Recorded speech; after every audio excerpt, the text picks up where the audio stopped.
proof of NASA's lies came with examination of the many supposed moon rocks given to museums the world over by Neil Armstrong and Buzz Aldrin. Shortly after Apollo 11, private investigator Paul Jacobs reported asking the U.S. Department of Geology head whether he had examined the moon rocks and if he could verify their authenticity, to which the geologist simply laughed and insinuated that people high in the U.S. government knew all about the cover-up.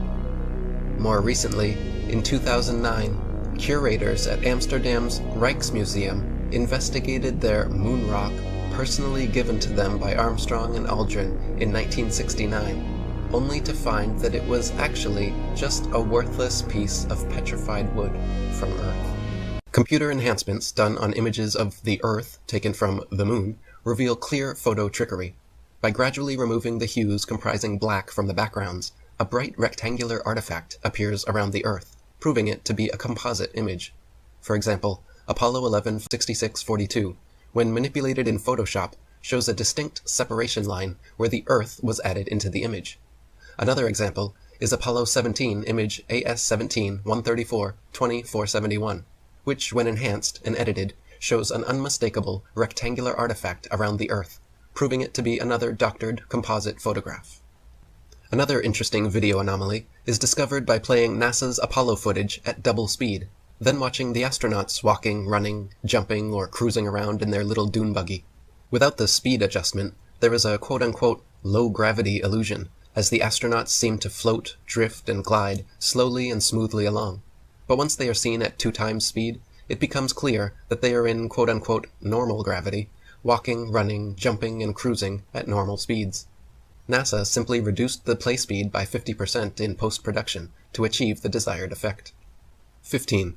Another glaring mistake is that none of NASA's images or videos show stars in the background as they should, just complete blackness, likely because exact star maps as they should appear from the moon would be nearly impossible to fake accurately.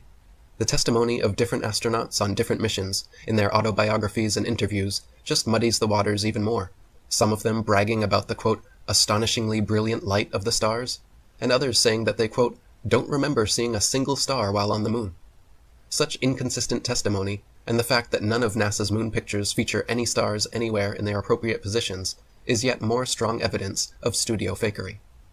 16. Any sovereign-minded, critically thinking adult that honestly examines NASA image AS11 405922 of the Apollo 11 lunar lander supposedly on the moon will see a pathetic 1969 attempt at creating high-tech looking equipment using flimsy construction paper, gold foil, Scotch tape, and metal shower rods. The idea that the piece of junk shown in this official NASA photograph flew to the moon and back is so ludicrous it's laughable. Most unbiased viewers would assume your average high school art class could construct this contraption without much struggle. But official NASA spokesman and astronaut Don Pettit assures us that actually this 1969 technology is so advanced that even with their multi-billion-dollar yearly budget, they cannot for the life of them recreate it now. I'd go back to the moon in a nanosecond, Don informs us, but NASA destroyed that technology, and it's a painful process to build it back again. Apollo 11 mission controller Harold Loden was quoted saying, "The skin on the crew cabin was very thin, and that was all done because of weight saving. If you really took your finger and poked hard at it, you could poke right through the outer skin of the spacecraft. It was about the thickness of 2 layers of aluminum foil."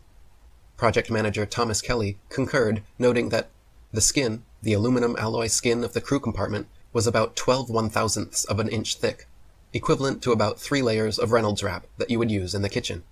And Apollo astronaut Jim Lovell said, "Whenever I saw a model of the lunar module, it had these rigid sides and really looked strong.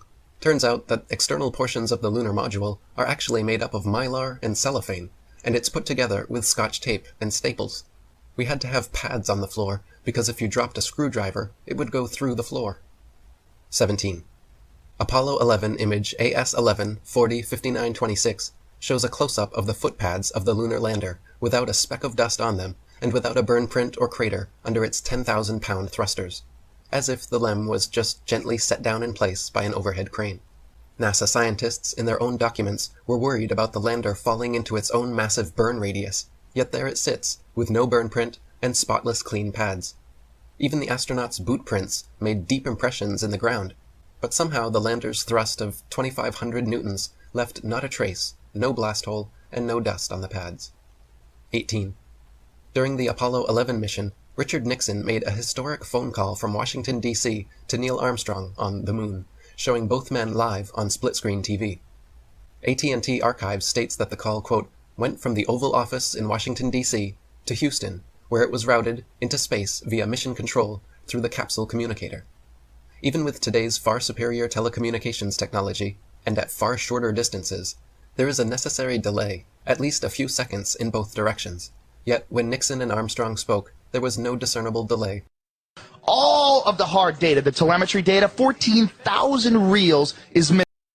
No one can find it. What the telemetry data is, that's the binary data, the ones and the zeros that show the distance between the command module and the Earth during every step of the way, on the way to the Moon and back, which you can't fake. They don't have that. They can't find it. Which you would think would be in a locked golden vault in the Smithsonian. But we can't keep anything quiet in this country. It doesn't matter. No one's keeping it quiet. Everybody we can go look at it. The astronauts, I mean, those guys are afraid of their lives. Gus Grisham, the pilot who was the guy who died on the launch pad along with two of his friends, he was a public critic of NASA. He put a lemon, he hung it on the simulator, put a lemon and put it on a hanger and hung it. He was dead in that same cockpit. He died like 2 weeks later. He burned to death inside of that. They were terrified. There's no way people went on the Moon. There's no way. By the way, it's impossible today.